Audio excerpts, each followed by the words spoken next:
Hey, it's Sarah with Loaves and Dishes, and in today's video, I am going to be showing you how to make this super simple mocktail recipe.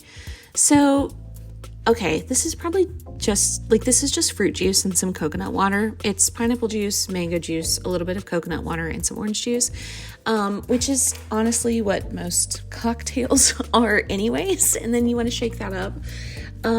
You can add some grenadine to the bottom if you want to make it super fancy. And if you wanted to make it like a little fizzy, some tonic water or some Sprite would be really great in this. But this is a really great drink if you want to have like a fun drink, but you don't want to have alcohol in it.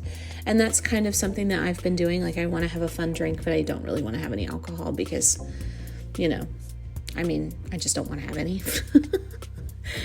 So this was really super easy to make, and it's like the perfect drink for, sitting outside and sipping on a fun drink.